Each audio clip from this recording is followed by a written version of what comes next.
Your central for the NFL draft. As always, I'm Leo with Donovan and Tyler. Happy midterm week, guys. If you, if you got them, good luck on them. Today we have three segments as usual. We have Donovan's top 10. He's going to be talking about defensive ends and edge rushers today. We have a new segment, players to watch at the combine, and then to finish off, we're going to bring back love it or hate it. So without further ado, let's dive into Donovan's top 10. Let's do it. I didn't have as much time to prepare the defensive ends as I did the running backs because I was here last episode and I was working on that. But I've had this list, for the most part, compiled for a while. So let's get right into it. Starting with number 10, I have Malachi Lawrence, the defensive end out of UCF, a guy that was not high on my radar in the draft, early in the draft process, and really just got there sort of recently. He's number 53 on my big board. He is a super fast, explosive pass rusher with a very versatile bag. He's got the swim move, the bull rush, of course. He has a crazy inside step jump move, and he has super long arms. That's that's something you really want out of these edge rushers, help you get to the quarterback. He thrives in a three-point stance pre-snap. You're not going to see him standing up a lot like you will some of these guys. The reason I have him at 10, he wasn't great as a run defender. I didn't see much, whether it was awareness or actually making a play on the ball. But a super explosive pass rusher nonetheless, and I have him at 10. Moving on to number 9, I've talked about most of these guys on the show before. This is one of them. I have Joshua Josephs, the defensive end out of Tennessee. He is 49th on my big board. He has super long arms, and this is a guy that's more of a run defender than a pass rusher, and he's great at disrupting the run game. He doesn't have much of a bag like Malachi Lawrence does. You're going to see him using that bull rush about 90% of the time. And he even played in coverage a little bit. He wasn't great, but he wasn't horrible. He was just kind of average. I would be surprised to see him do that in the league just because he was a little bit slower. But the reason for 9, similar to opposite of Malachi Lawrence, he wasn't that great of a pass rusher, but a very impactful run defender, and I think we'll see him day 2 pick. Number 8, Gabe Yakis, number 45 on my big board, the defensive end out of Illinois. Crazy size, 6'3", 270, but he's lean. Significantly better pass rusher than a run defender. The run defending was not there at all. Worse than I'd say Malachi Lawrence, but his pass rushing ability was better. The reason I have him there, he was very productive this year with 12 sacks, but he struggled against the better teams he played. Ohio State being one of them. So you'd like to see him improve against the better competition because obviously that's what he'll be facing in the NFL. Number 7, a guy I talked about last episode is a guy I wouldn't draft as high as his stock is Keldrick Folk, the defensive end out of Auburn. He is number 41 on my big board. That is significantly low for him. I've seen him mocked to the Cowboys at 12 and in that range of about 12 to 17. I think that's way too high for him. Again, I talked about him last episode. He is a very talented run defender, but out of this list and a lot of guys that I've watched this draft process, he is the worst pass rusher. He has no moves. It seems like he simply forgets how to play the game when it's a pass and not a run play. And another thing I mentioned last episode, he reminds me a lot of Shamar Stewart, the defensive end out of A&M last year that got drafted to the Bengals for his run defending ability. Had like 2.5 sacks in college. This is Stewart, and was not very productive this year. I'm getting the same vibes for Keldrick Folk, so I would stay away from him, but I still think he is the 7th best run defender given his talent as a run defender. Moving on to number 6, the end of my first half, I have TJ Parker out of Clemson. This guy's viewed as a more raw prospect, and I totally see it. He is super fast and lean for his weight. And he's a good run defender, better than a pass rusher, because his pass rushing moves are super raw. He doesn't have a deep bag, but you saw him experiment with a lot of stuff through this season. I think his footwork has some improving to do along with his pass rushing moves. But there's going to be a team, I guarantee you, that will take a chance on him in the first round. That's where he's mocked. He's 35 on my big board out of pure talent. I think he's just a little lower than the first round. But that wraps up the first half, Tyler. There's plenty of edge rushers to discuss that I didn't talk about. Is there anyone you thought I left out worth mentioning? Yeah, I thought maybe we could have mentioned R. Mason Thomas out of Oklahoma. He's scrappy, and he's really good at turning his speed into power and getting to the quarterback. And he's, like I said, he's an impressive athlete with good quickness, acceleration, and also good change of direction skills. And I just think the only thing that might be holding him back could be potentially his size or his injury history, as he's had a past with high ankle sprains and in each ankle, which could be concerning. But like I said, he's scrappy. He's very good, like I said, at turning speed to power, and he could be a productive third down run stopper at the next level, despite lacking these typical traits you might see with a NFL edge rusher. Yeah, he was one of those guys right on the outside of my top 10, along with Derek Moore out of Michigan and Romello Height, the Texas Tech defensive end. But moving on to the top 5, at number 5, another guy I've mentioned is Zion Young. I think we've actually both talked about him, Tyler, me and you, on this show. He is the defensive end out of Missouri. Number 27 on my big board, a first-round pick, or talent worth a first-round pick. And I really believe he's one of the most well-rounded edge defenders in this class.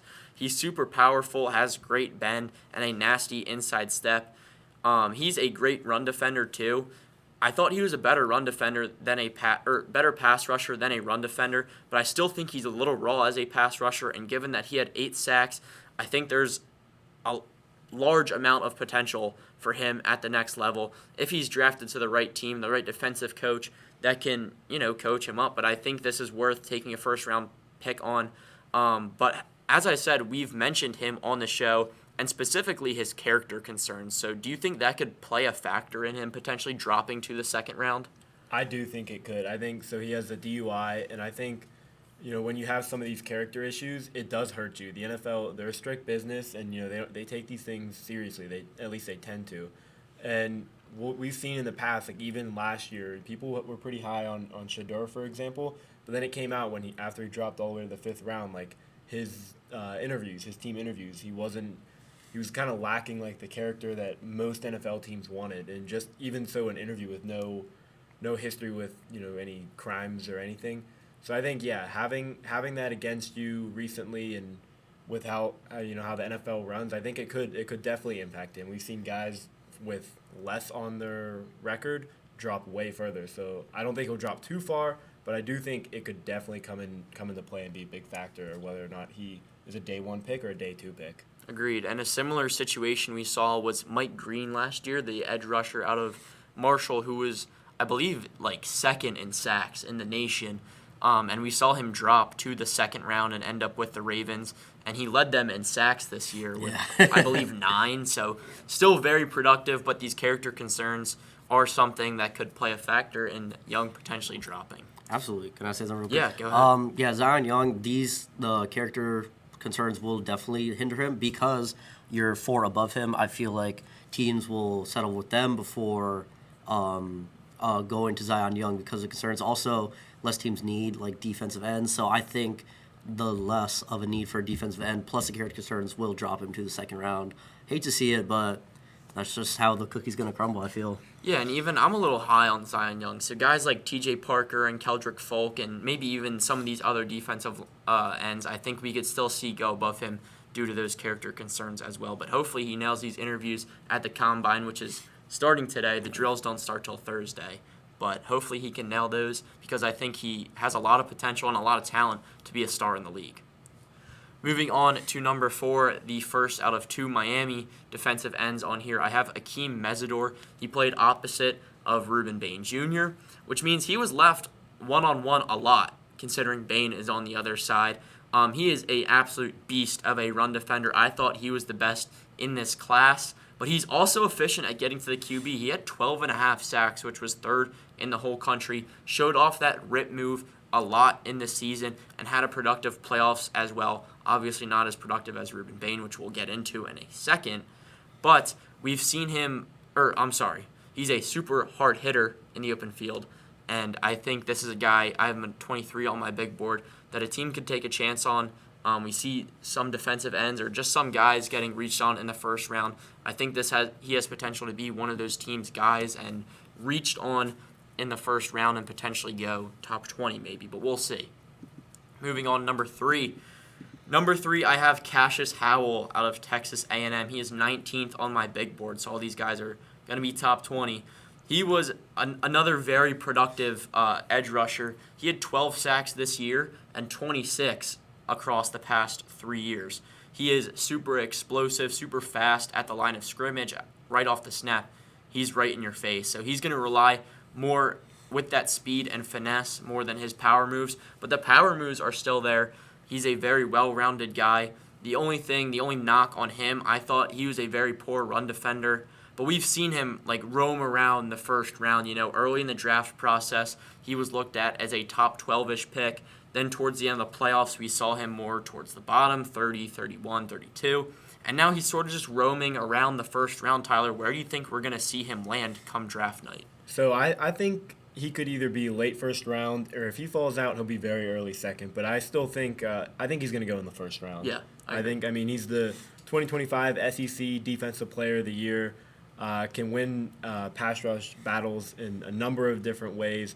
And if he's not winning them, he can get his hands up to bat passes at the line of scrimmage. And he can also set the edge against tight ends. He can kind of do it all, like I said, except for the one weakness about his run game. But I definitely think he will go in the first round. Yeah, I agree. I wouldn't be surprised either if someone took him within the first top 15. We've seen it before, so. Let's get into the top two, as you can already see on the screen. This is more of 1A and 1B for me than 2 and 1. But at number 2, I have David Bailey. He is number 7 on my big board. He has crazy strength, a crazy fast first step, and great bursts. His bend is incredible, probably the best in this class. This is the guy who led the nation in sacks with 14.5 sacks. He is not a great run defender. I think he's better than Cassius Howell. But I also think he was just much better of a pass rusher than Cassius Howell. So we talk about David Bailey, but we've also talked about Romello Height and Lee Hunter and Jacob Rodriguez. He was a part of this stacked front seven for Texas Tech this year. Do you think that played a factor, and if so, a big factor in his production this year, or was this just him being a monster on the field? I think it might have played a little bit of a factor in his production this year. But at the end of the day, I don't think it was the sole reason. I think, in my opinion, he's the best pass rusher in the draft. He's an elite pass rusher at that. And when you combine with his athleticism, he could have the potential to be a Micah Parsons level player, in my opinion. I think, yeah, he kind of got a little boost in production on this stacked line, but I don't think it was the sole reason why he is where he is and valued what he is right now. Right. You said he's the best pass rusher. That's not, I don't agree with it, but they're very close. I struggled where I was going to put David Bailey and where I was going to put my number 1 player.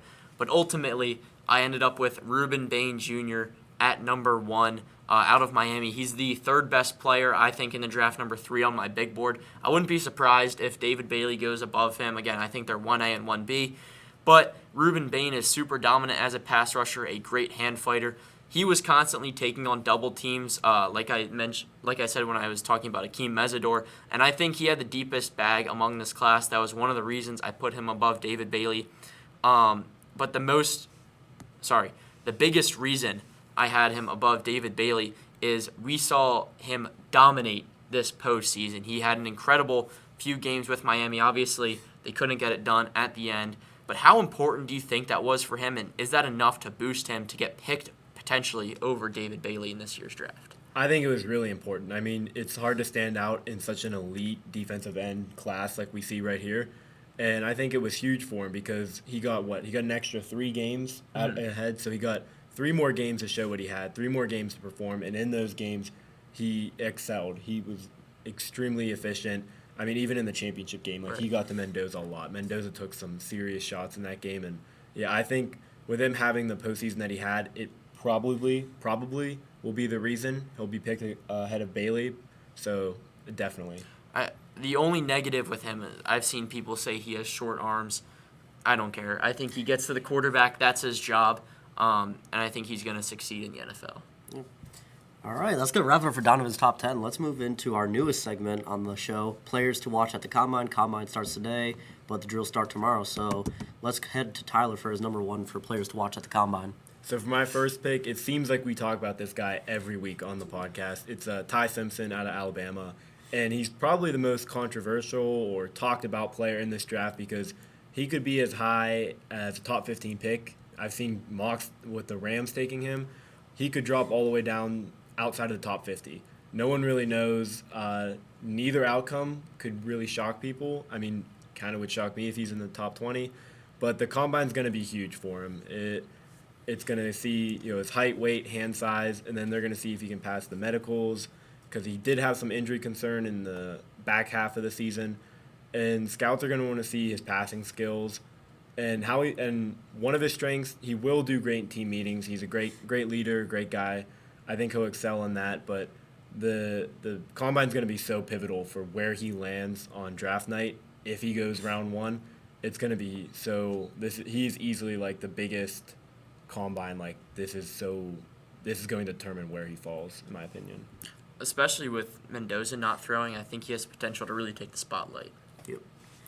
Let's hop over to Donovan for his number 1 for players to watch. Staying on track with the quarterback class, I have Drew Aller, the quarterback out of Penn State. Obviously, his season was cut short due to that injury against Northwestern. He only played in 6 games. But going into this year, he was looked at as one of the top quarterbacks, a potential first-round or even top 10 pick. And there's a reason. He has great physical tools. He's 6'5", 235, and has a great arm. We saw it displayed in the playoffs last year against Boise State specifically.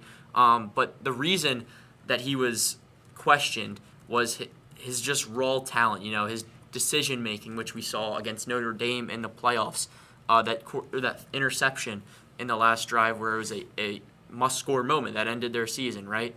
I think if he were, let's start with the combine. He only played 6 games, and this is a very weak quarterback class, so he has a lot to show. He can boost his draft rating and potentially be a top or day 2 pick if he shines in this and shines in the interviews.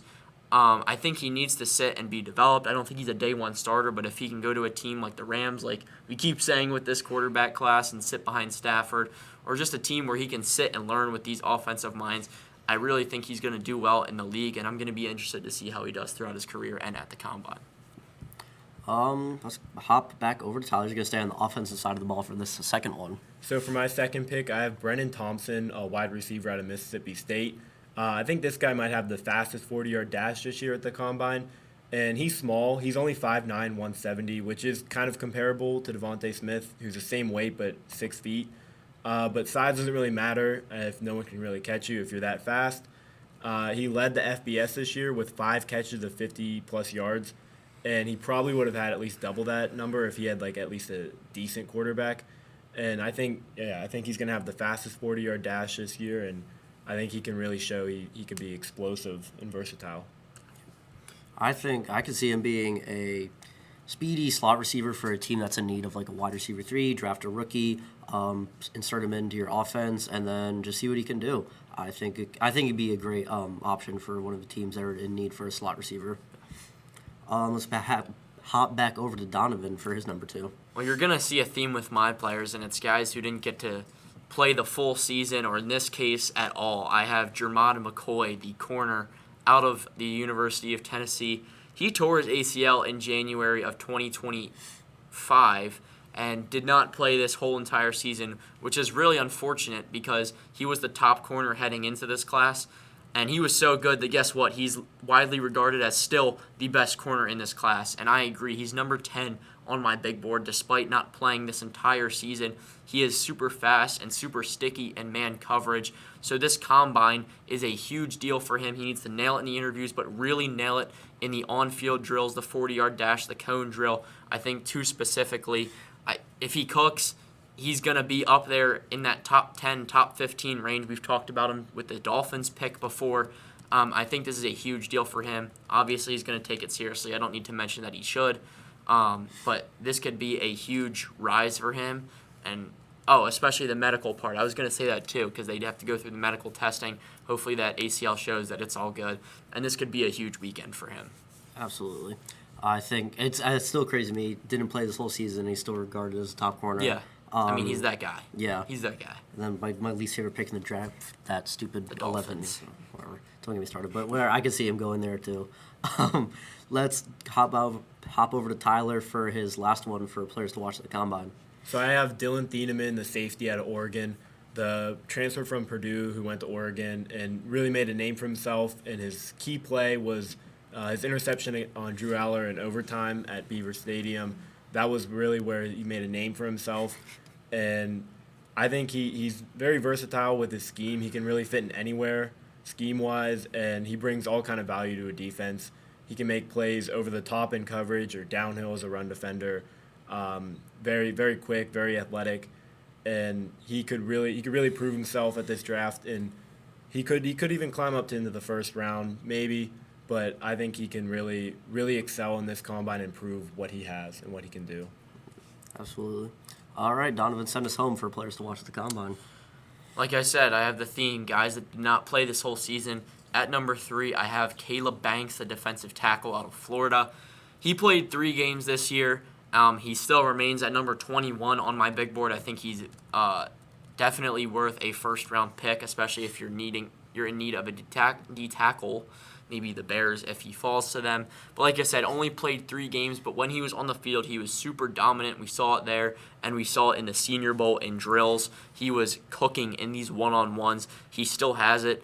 I think the bench and the strength drills for him are going to be the most important, but just also seeing that he's healthy, and in the interviews, of course, seeing that he's a likable guy that you want in the locker room and a smart football player is something you want to see. So a good combine performance, just like for McCoy and Aller, could serve Caleb Banks extremely well and maybe shoot him up into a position to be the top defensive tackle taken off the board. April 23rd, draft night. All right, we're going to hop into Love or Hate It now, where I do some research, I see which teams need what position, and then I see a player that's like ranked in that draft pick area, and then I put them on the team, and then I ask them what they think. So I'm going to start with Tyler for this one. Jadarian Price, running back out of Notre Dame. I was thinking about this, and I see him going to the Titans at number 66 overall. I personally don't like the pick. I think the secondary was a problem for the Titans this year. I think they should focus on in a second round, or that's a third round pick. I think they should really focus more on their secondary, or even anywhere on defense, edge rusher, linebacker. I think first 2 rounds, they should be getting protection for Cam Ward and receivers for him. I don't think they really need to go on a high third round pick on a running back. I can see it. I just thought, they had, who's their running back, Spears? Yeah, Tajay Spears and Tony Don't Pollard. they have Tony Pollard? Yeah. I think they could ride it out with him for a year. And I can see it. He just had some health problems, injury, so maybe a nice rookie running back could help out Cam Ward. But I think defense is more of a concern with the Titans in the first place. Got one for Donovan here. I have Chris Johnson, the cornerback out of San Diego State, going to the Bills at number 60 overall. Okay. I'd say dependent. If they take a receiver, if they address receiver first, then I love it. I think that has to be their number one priority. But say they go, Denzel Boston, Casey Concepcion, Chris Bell in the first round, then I'd say I love this. Chris Johnson is a great zone corner, one of the overall better coverage guys in this class, a high IQ corner. Not great run defender, but he's going to bring great ball skills, great IQ to this Bills team that is undergoing new management, technically with the new head coach, even though he was in the building before. So I would say offense is more of a concern. You have to address the receiver position first, but the secondary is something that the Bills do need to address, whether in free agency. So given that this is in the second round, I'm going to say I love it. All right, sounds good. Yeah, I was watching the Bills all season. Their secondary, not that good, so I think a third-round pick on a corner could really turn them around, especially with their new head coach. But whatever. All right, Tyler, I'm going to keep you on the running back train here.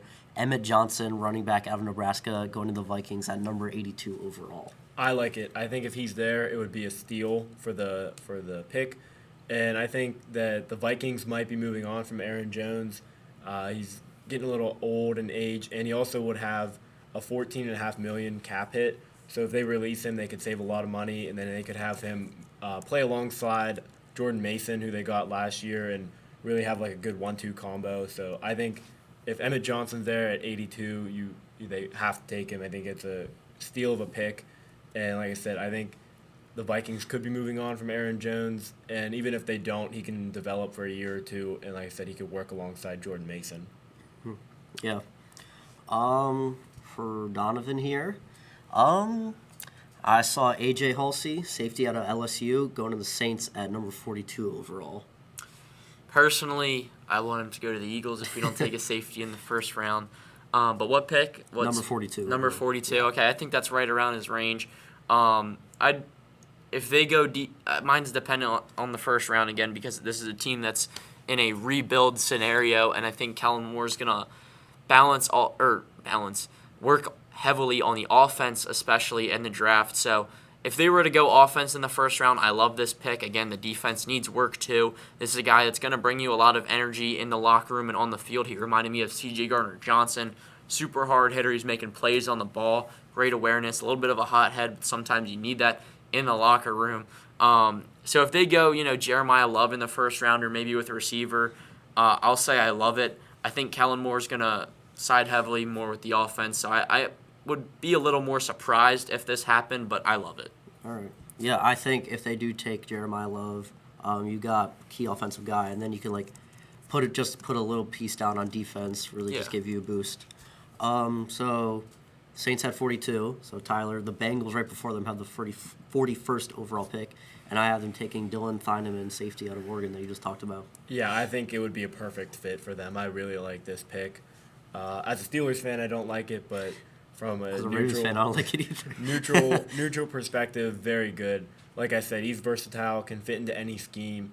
The Bengals have one of the worst defenses in the league, so I think, like I said, they need help almost everywhere. So I think he would fit right in and make an impact. Probably be the starter. If not, you'd be the backup. But I think it would be at 41 overall if he's there. Mid-second round? I think it would be a great pick, especially for the Bengals who they just need help all over the place on defense. They could literally go anywhere on defense. Yeah, if he's available at 41, I think they have solid safeties with Jordan Battle, Cam Taylor-Britt, but then again, add some more depth, and that could really help out the Bengals defense entirely. So last one here for love or hate it. The Jets have the number 103 overall pick. And I have them selecting Seth McGowan, running back out of Kentucky. What do you think about this, Donovan? I'm trying to do the math real quick. Is that beginning of the fourth round? I think so. Okay. Yeah. Well, it's end of the third. Yeah. I think it's beginning of the fourth. That's an interesting pick. You look at their backfield. Breece Hall is a free agent this year, and you have Braylon Allen under contract for the next 2 years or 3 years, whatever. It's speculated that they're going to franchise tag Breece Hall. Given that, I'd say I hate it because I think he doesn't really stand out in a running back room with Breece Hall and Braylon Allen. If Breece Hall does not get franchise tagged and decides to move on, and you want to bring some juice into that Jets running back room, I would love it. But overall, given how their outcome looks with the running backs, I'm going to say I hate that. Yeah. I thought about this one because I feel this season for the Jets, either Garrett Wilson or Breece Hall is going to be leaving the team. So if it were to be Breece Hall, I think you take McGowan to accompany Allen because then Allen becomes your RB1. So you need someone to take the load off Allen's shoulders. But if that doesn't happen, if Breece stays on the team, I think you just scrap this, pick someone else. Well, I also think McGowan and Braylon Allen are sort of the same archetype of a running back. So I don't know. I hate it. I'm gonna stick with hate it. Yeah. All right, I think that's going to do it. We will not be doing an episode next week because of spring break, but we hope everyone enjoys their spring break, and we will catch you in 2 weeks. Episode 5, see you for episode 6 in 2 weeks.